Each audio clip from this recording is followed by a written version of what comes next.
Good evening, everyone.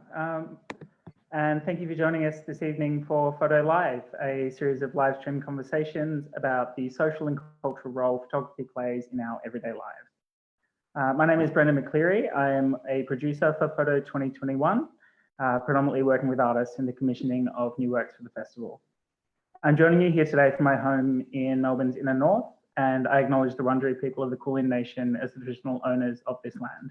I acknowledge this is unceded territory, and I welcome any First Nations people joining us for this talk this evening.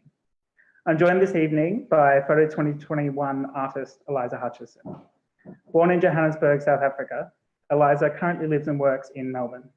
With a practice spanning from the early 90s, initially working principally in installation and sculpture, Eliza's work has shifted from the 2000s more directly to image production. Her work explores how truth and meaning can be manipulated and hybridized, feeding and shaping our understanding of mass culture and identity. In this way, her work connects succinctly with the Photo 2021 festival theme, The Truth. As part of the festival, Eliza has been granted exclusive access to the Parliament of Victoria, residing as the inaugural photographer in residence. As a loose schedule, we're going to have a conversation for about 30 minutes, and then we'll open up to questions from people watching this live. If you're watching, please feel free to post your questions and comments at any time during the talk, and we'll get through a selection of these at the end.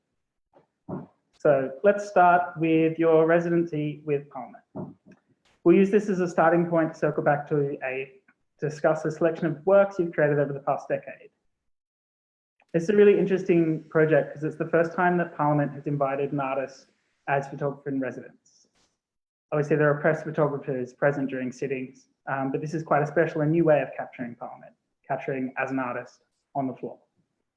So Eliza, did you want to start just by talking about your experiences with Parliament and how you navigated the systems there?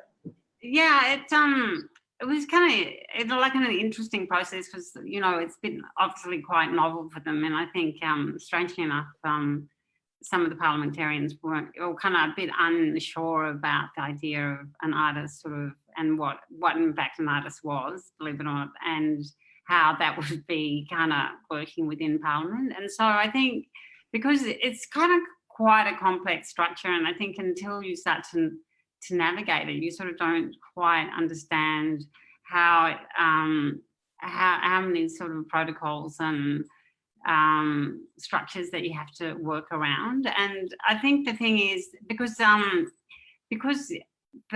project was set up basically with the public service arm of the Parliament, and then it sort of had to consult with the parliamentarians and the sort of wider bureaucracy of Parliament.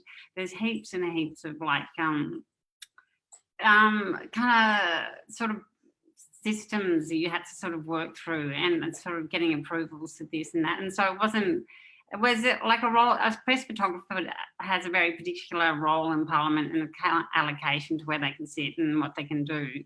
I sort of had to go in and sort of navigate sort of what was possible given what their expectations were of an artist in the Parliament. And it was fairly tricky in a way because it wasn't like exactly unfettered access. And I think in some regards, in terms of the public service or just general behind scenes, that was okay. But as soon as you sort of start to interact with the Parliament itself in terms of the upper and the lower houses, that became a lot more restrictive.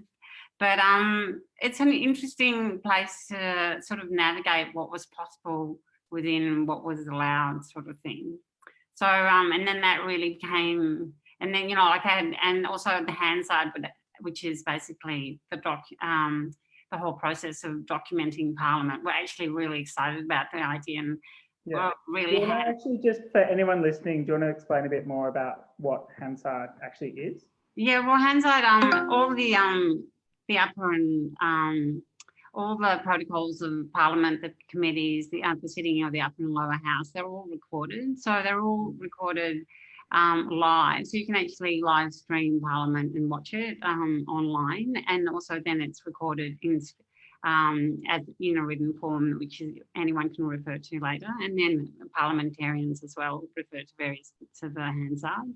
And so you have 2 or 3 cameras on the floor who are recording Parliament as it goes. So And Yeah. then So it's a site that's quite used to recording in a way. yeah, that's right. You're saying they're quite used to more repertoire, documentary forms of photography and visual media coming into the space. Whereas what you're making, I suppose, you create works that are more psychological in a way. Well, that's the thing. I think that the thing with they're used to being recorded, but the thing is, as soon as it's sort of as we were mentioning that notion of Rutherford's law. It's like they are recorded all the time, but when you actually go in as the artist to record, and I was given a very limited amount of time in the Parliament because I think. To get best vantage points, you actually wanted to be on the floor of the Parliament where the Hansard was. So the thing is, I think they were wearing not to disturb Parliament while I was running. So, but as soon as you're down on the floor, it's like it brings another point of surveillance to the parliamentarians, and I think that's an interesting thing because in some ways they're sort of on their best behaviour and their worst behaviour. It becomes more performative than it would normally be under Hansard because the Hansard. It's very particular point of view in terms of how the actual Parliament is shot and like who's in the frame of the Parliament. So what's sort of interesting is actually behind the scenes of the Hansard, like when you go up into the booths, which I was allowed access to later, where you can actually see the whole machinations of the recording of Parliament, and that is another thing altogether. But when you actually see the Hansard, it's very, very filtered down and reduced in terms of what I was actually allowed to capture in that short amount of time that I was allowed access to the floor. So it is quite a different thing, and I think the parliamentarians sort of, by and large, kind of reacted to their kind of process was sort of more, I suppose, sort of heightened and more muted at the same time. But it was interesting in that regard to have access to that. But also, just it's interesting because I think they kind of viewed me quite, I think completely differently to a press photographer. And then because essentially what you're doing is almost like documentary, like when you're in there, like because you sort of I think by the nature of the process in which I work, I like to take photographs to find out what I'm actually interested in. And because the time's so short, you go in and you just. And it's only because they have one very particular points of view as well. So I was only able to capture Parliament from very particular points of view. But then the positioning as well, you weren't just, so for clarification, you had a few sessions where you shot their upper and lower houses themselves during sittings and questionings. Yeah. But then you've also worked on creating a further portrait of Parliament in a way as well by incorporating the ways in which the public use the steps themselves and how the building itself represents the public as well as much as a political system as. Oh yeah, for sure. And that's what sort of was interesting because the more I sort of hung around Parliament, the more, because of Frederick Wiseman is one of my favourite documentary filmmakers, and in terms of in the 70s, his early 70s films are in the Social Security Office, they were allowed absolutely unfettered access to everything, and it produced a really different sort of document. Whereas the thing is, because it was quite restrictive in the Parliament itself, like you said, all these other channels of the machine, I had access to sort of, particularly the Parliament steps and in the offices and in the committee meetings, and so the thing is, you do get a sense of how the whole machine's started to work the longer you could be in there. And the thing also with the steps in particular, because the architecture is such classic, it's like classic sort of political architecture where there's very much the imposing structure and there's the inside and the outside. I love the sort of thinking about the dynamic between the sort of petitions of the people and the parliamentarians and the whole processes that were going on inside, because the petitions of the people would come when Parliament usually is sitting. So there was this beautiful dynamic between the inside and the outside. Yeah, and then it sort of opened up the concept, because the thing is that the more I took the photographs, the more I started to think about how I could position an artwork in relation to what I was taking, and to take the notion of sort of what seemed like photojournalism and turn it into something that really became an artwork. Given my interests. We can show one of those images, I think maybe a little bit later on. Yeah. But I think you're talking a lot about structures and systems and particular parameters in which this work is made. I think for context for people to understand how you're thinking, it would be good to maybe go back and look at some of your earlier works and then up to now. So look at the ways in which your work does often respond to structures and systems and ways of enforcing power and showing things in different ways. Yeah. And I think, like, for instance, a really good work that I think sums that up for me, that I think you speak about really nicely as well, maybe I'll just share it now, is a work from 2004, the series The Entertainers. Yeah. And we were speaking about it the other day, and I think you say it really nicely about how there is a way in which this work for you represents how the artist is seen in society, but also it's something that you have in full control. Yeah, well, I think when I started this work, I had a lot of, I was doing this transition into photography from sculpture, and I think I was, like a young, like emerging artist, I think, and I'd had a number of shows up to that point, and I was really kind of thinking about the idea of, always coming up with the next sort of exhibition, like in terms of like, you'd almost just be as good as your last exhibition, and that notion of kind of entertainment and performance artist, and quite literally, because I had this interest also in performance and sculpture. So the thing is, I was looking at like modes of construction and performance, and the idea of actually like a number of things where the mode of production of these photographs was hidden but was hidden so as to sort of I didn't want to do a straight portrait as such, but I wanted to explore the idea that somehow there was something beyond the classic portrait, because it became about sort of photo documentation. So the idea was basically documenting a performance. And the performance, even though you couldn't fully understand the performance, but you could almost feel the performance. Because the thing is, the people, they were within the structures of the construction of these photographs, the subjects had so much going on in their body that they couldn't even really, they had to strike a pose, but really they were actually dealing with the forces on their body, like in the whole predicament that I put them in. So the thing is, and then it became like the idea, it was almost like a film still, like, because it was a part of a film still from a performance, and you captured that moment of them trying to pose, but basically all these other forces were at work. So and then in a sense, there was this idea of somehow looking for an alternative truth that somehow wasn't just this idea of, like people say, oh, that's an amazing portrait, like somehow you've captured the essence of the person, but somehow I was trying to sort of explore that sort of premise, in a sort of kind of more real manner, because really the person was so busy dealing with what was going on, you actually somehow had a truer rendition of what they were, if that makes sense. The classic statement of artists using lies to tell the truth. Yeah. Like, you're deliberately putting these systems in place in creating those images so that you can reveal a form of truth that's in there as well. Yeah, exactly. And I think there was, and I think in some ways it sort of, and became emblematic of how, strangely enough, it was almost quite biographical about how I felt about being an artist at that time in my career. So, and then it sort of extended out into like a broader series after that. But also it's dealing with mechanics of photography in those early sort of daguerreotypes where people had these forced poses for long periods of time. So it had that historical resonance as well. Yeah. I think it's really interesting as well that you reference it as a form of film still, considering your own practice starting more in sculpture back in the 90s, and then moving across to making more film-based works with like Bohemian Powder Puff in 2000. Yeah.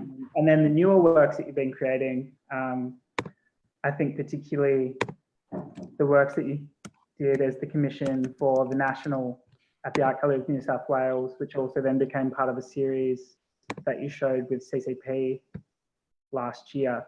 Yeah.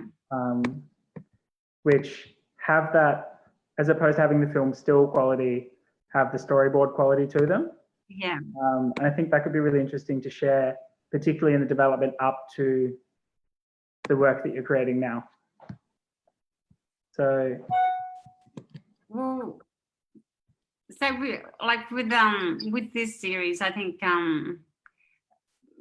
it became, because it was quite interesting. We discussed the other night in terms of like building sort of these fractured narratives, and I became really interested in, because in film, like I sort of exploring this idea of photographic narrative in like a photo essay, and the idea that how you could that a photographic series is in a sense like a poem or something. And so you had this idea of like stringing a series that are almost like stream of consciousness, like thoughts together, but to do with the relationship between the personal and the political. And then as if it's almost like a dream, like you know, like so often use that idea about a dream sequence, but it's almost like it's more like a train of thought or something in terms of how we experience contemporary media and mass culture today, that it's this one thing basically falls onto another,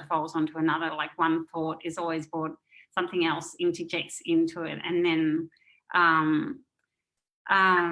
you go from there. But because there's all, if I go sort of through some of them individually, I could give you a bit, do you want me to do that? Like I give you a bit of an idea. I think maybe there's the work that we spoke about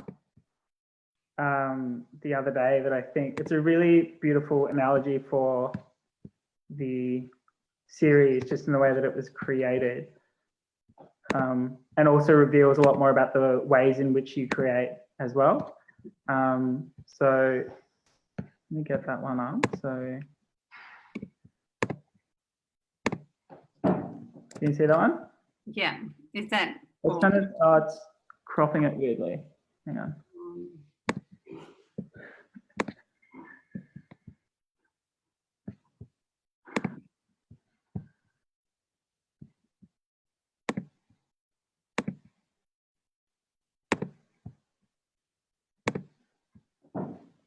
Why is it, of course, it worked yesterday and chooses to not work today? Right. Oh, there you go. There we go.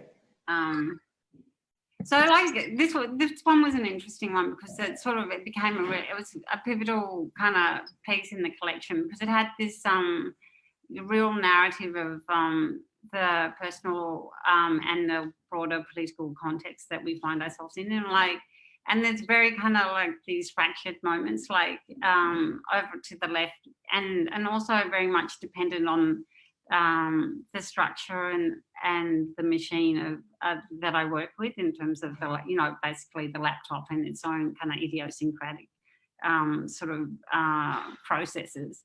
And do you want to talk through some specific parts within here? Yeah, so like say after the, you know, like this is a real, you know, like because the notion of glitch has been used kind of quite frequently through contemporary art, but this is quite literally.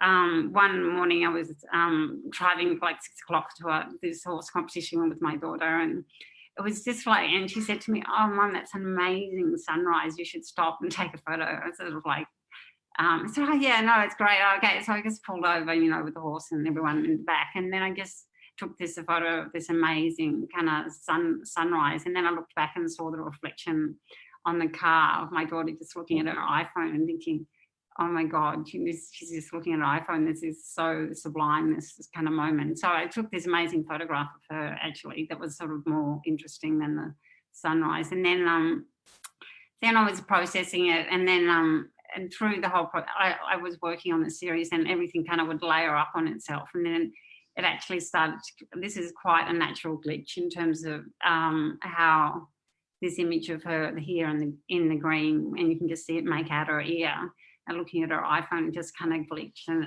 against this sort of screen that I took in China. And then so the computer sort of started to present this whole process. It's like I put something into it, and because it was so kind of stressed out, it would just throw back images at me, and it became part, and I thought, you know, then it became just part of my process. And then was like these literal glitches in the middle also, because I was working with layering images and choosing. I was obsessed with the notion of the carpet and pattern and detail. So, and because the carpets of Congress were following this idea that had kind of followed through my work for a while, these became sort of glitches from my work on the carpets of Congress. And then to the right, I was being, in the middle. So the thing is, but they were kind of layered up with sort of, because I've been looking a lot of Jesus de Soto's work, which is, you know, a lot to do with lines and perception. And then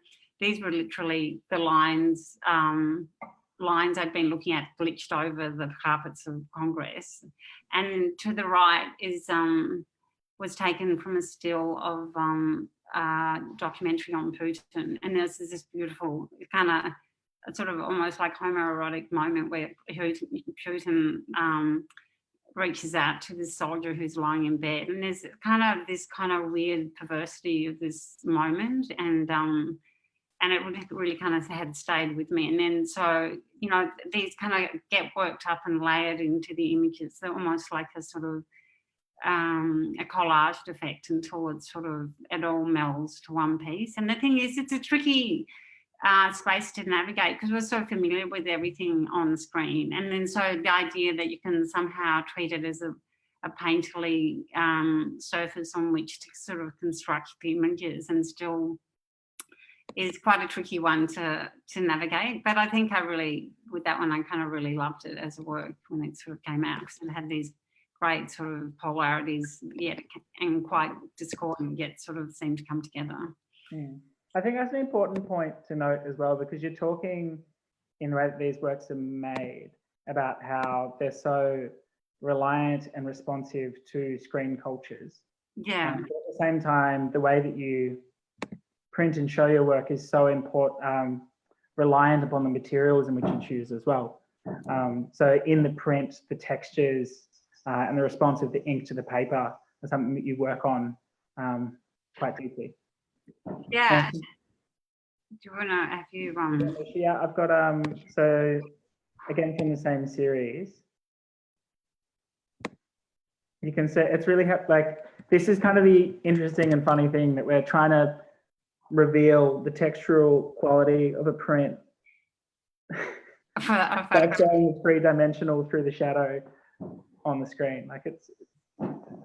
And so the thing is, I think what I particularly like about this series and their printing is that they're actually printed on Tyvek, which is like a plastic, basically an archival plastic paper. And the thing, and the way they hold the inks, they become like they're almost quite flock-like. You can see this from this one that was from the carpets of Congress. And so the idea of like, and with this one in particular, it's sort of like taken, you know, like these images are sort of originally start as sort of from the computer screen, where I've taken a sample of the carpets of Congress from like some obscure photo and then worked them up, and then it's sort of almost, they go through numerous processes and then they come, and then it's almost like they come back to where they started. Like, so this one, because of the nature of the printing, it's almost like it seems flocked on the paper. It seems to like sit like almost for the ink seems to be almost furry on the paper. And it's sort of this idea of, and as we were talking last night, that idea of the full circle, like the infinite return of these processes. And then when and it's sort of like it's an interesting philosophical point in terms of how imagery is sort of taken up and discarded and thrown out, and then somehow gets another life through these various processes. And because everything's so massively transitory, you know, normally now. Yeah. Well, you do that as well through the way that you select the images that you place into the work. Like we have the same image here that you have in like that piece of Putin holding the hand that comes through in the earlier work. Like you're bringing the found image back into a new position as well.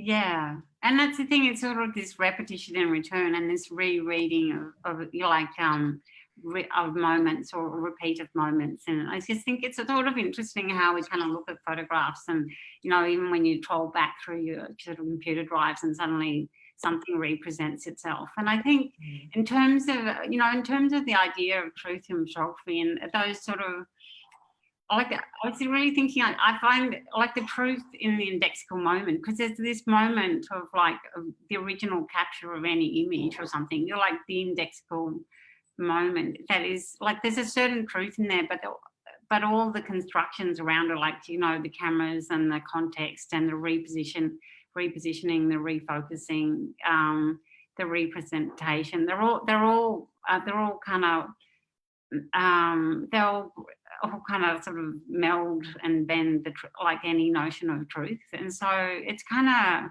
and the idea that anyone ever thinks there's a truth in a photo, like in a photograph, it's sort of so problematic because you can never really remove its context of production. So I mean, it's such a sort of fluid thing to sort of negotiate truth in photography. It's just a crazy premise. That kind of leads us back to what we started with, talking about parameters, talking about structures, talking about the ways in which we navigate systems. Even as you're saying, photography itself has so many of its own systems in place, even through the capturing of imagery. And it could be a really good point to actually look at one of the works that you're creating at the moment, the works in progress that you're making as part of the Parliament residency. So this is a first C for everybody.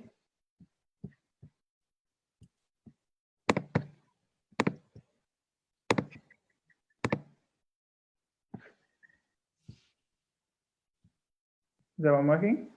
Yeah. Yeah. So these kind of yeah. It's sort of so this is quite, because I've been working on this idea between that sort of slippage between the personal and the political, and because obviously I have to negotiate the terrain of the Parliament and sort of what is acceptable within that sort of framework. But I have this idea of parallel narrative. So you have this this machine, this architecture of the Parliament, and that has major effects on the day-to-day running of our lives. And then you have these parallel narratives that come out in varying degrees as this poetic sub-narrative of like text between myself and my close friends and acquaintances, and inherently they're completely politically loaded. And I like the highly personal, but sort of the politics is apparent, and to varying degrees throughout the actual entire work, where sometimes they're much more hidden, like the texts are much more sort of obscure, and in other parts they're much more sort of apparent. But then they run as these parallel kind of narratives with this machine, this architecture that we have, this faith in our democracy to sort of keep on sort of addressing our own kind of personal narratives. It's interesting to break down further as well, because you were talking earlier about how this series prior you were interested in like the floors and the carpets of Congress and how that glitches, and using what started as fabric glitch through the digital then to create the fabric in the final work as well. And you've kind of continued that, but in a more local sense, through the green areas over here. Yeah. Well, that's the thing. It's kind of beautiful, the linkage between the carpet, the greens of the lower house, and the greens of the text messages, and just the sort of like the semiotics of colour. But I also the whole notion of the thing with the carpet is not only is it like like the trace on which all the sort of it's a set on which all the Parliament plays out, but also it has that beautiful kind of almost pixelated narrative that's almost, that I've always been, even though like it's a classic notion in photography, the idea of the pixel, but it's almost, I did this work once with, on the Sharon Tate and her death. And it was, and then I was looking back through crime scenes footage of it. And then for some reason I got really fixated on the pink of the blood on the carpet, and somehow this indexical relationship to this original image that was made of the crime scene, but it basically, and somehow that pink formed the sort of the horror of the image. So, because I couldn't really bear looking at the horror of the image, but somehow this sort of residue, this indexical residue of the pink on the carpet was sort of represented the horror, but somehow became something else. But in a sense, it was almost like a sort of holy shroud sort of moment, where you sort of look at the Shroud of Turin and you analyse the sort of the cloth of Jesus, that what's claimed to be the cloud of Turin. But I think it's sort of, it has an interesting narrative, like the pixel, in terms of sort of, and what we see and what we don't see in terms of navigating sort of trauma and navigating anything photographic in a sense. But I thought in that idea of trying to kind of analyse, what am I trying to say, is sort of the idea of somehow the pixel and the sort of indexical moment, somehow trying to always explore that within my work. And I think it comes up and down in various forms and various levels of abstraction. Yeah, absolutely. I think that's actually a really nice point to leave it on. Mm-hmm. And we do have a question that has come in. I'm just asking you if you have any books of your previous work. Oh yeah, I've got actually we were talking about that before. I've got Perimeter Editions published a book, it must have been 2 or 3 years ago now, like called Family Photos. And Family Photos, I don't know if you had that link there, Brenda, but it was like, that was a pivotal work too, because basically in terms of exploring the relationship between the personal and the political, because it again kind of, I had very highly personalised images of kind of quite literally my family, but it was exploring their relationship to the larger social context, and sort of, again, that central stream of consciousness idea where one, like the mass culture becomes part of your consciousness, and then it's hard to ever separate one to the other. Like it's almost like when I wake, before those sort of almost hypnagogic hallucinations that you get before you go to bed. So everything started to, in mass culture, became abstract, and the images of my family became kind of less abstract. So it was again a play between abstract and non-abstract, which is sort of, and then there's kind of, you get this tension between varying degrees of abstraction and varying degrees of readability in terms of the photographic image. And I've always just really loved that sort of tension between the abstract and the non, like the... which you see in quite a few of your series. Yeah. And that, those books, as you said, it's available, it's Perimeter Editions for that one. Yeah, Perimeter, yeah. So Family Photos. Yeah. A couple more questions.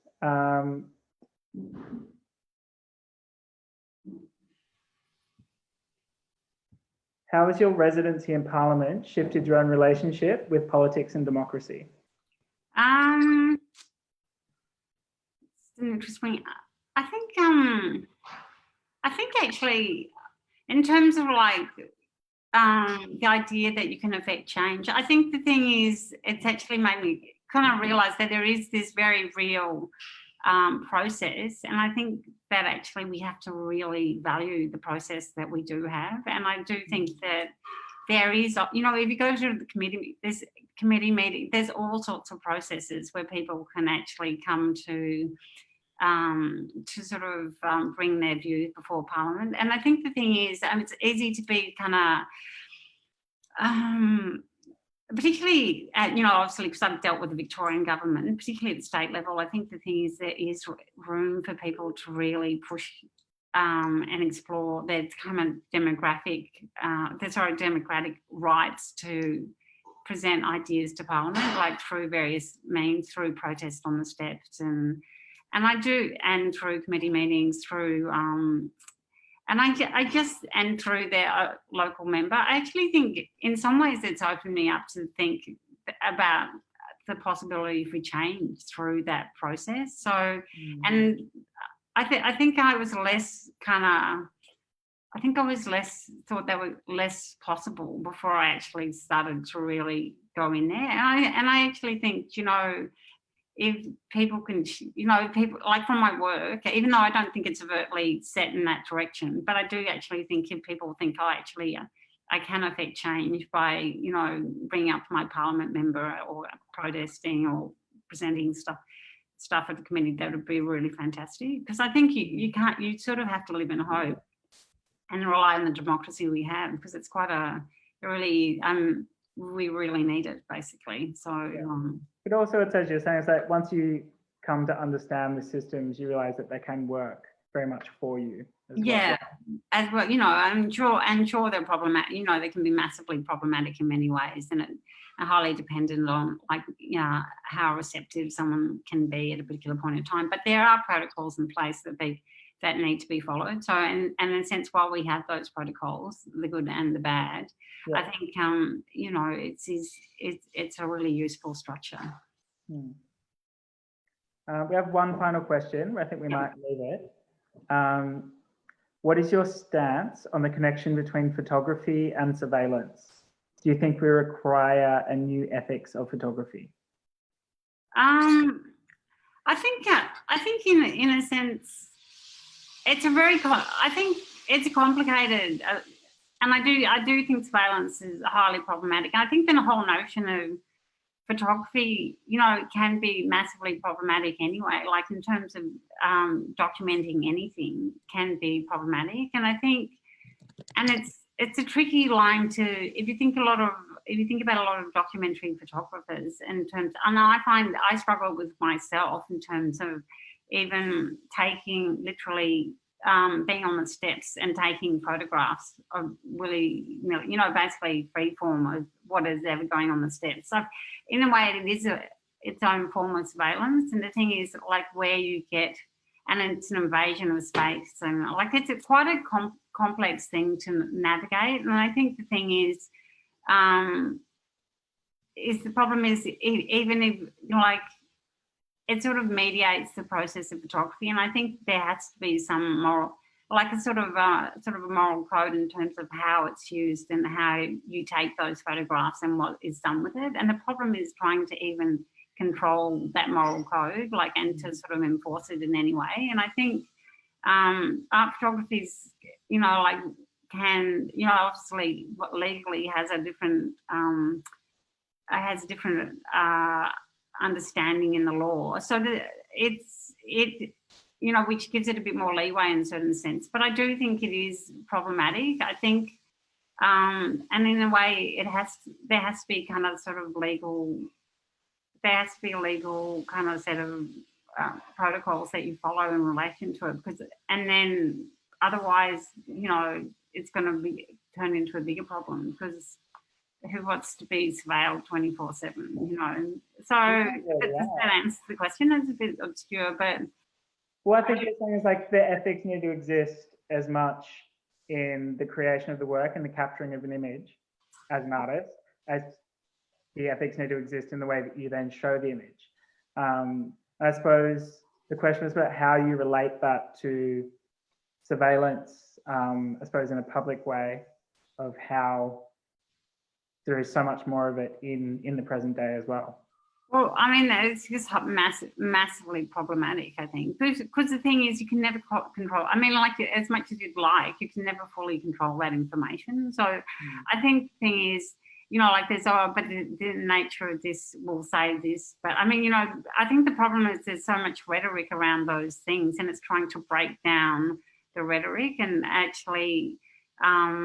And I know, if I happen to stand certain bits minutes of surveillance will actually aid, you know, like finding someone's murderer or something. But I do think in the end, I think it's highly problematic. So, and I do think that I think it needs to be kind of very carefully legislated to protect us against it, basically. Yeah. But it's very kind of dynamic area, obviously. Yeah, it's an evolving space. Yeah. Yeah. Okay, well, I think we might leave it there for this evening. So I'd like to thank you, Eliza, for sharing with us this evening and giving us deeper insights into your work. Also, a thank you to Marissa and Lachlan, who are our closed captioners for the evening. And thanks to our founding partners, Naomi Milgram, Bill Bowness, and Mark Henry for their ongoing support of the festival. And of course, the Parliament of Victoria, who've been the key commissioners of Eliza's project with Photo 2021. Please join us again on Thursday for an in-conversation with Photo 2021 artists Hoda Afshar and Adam Broomberg. Also in this season, we'll be holding conversation with Christina DeMiddle, Hayley Miller-Baker, and Atonga Tem. Finally, if you'd like to read more on Eliza's practice or other Photo 2021 artists, please visit our website, photo.org.au. Thanks again.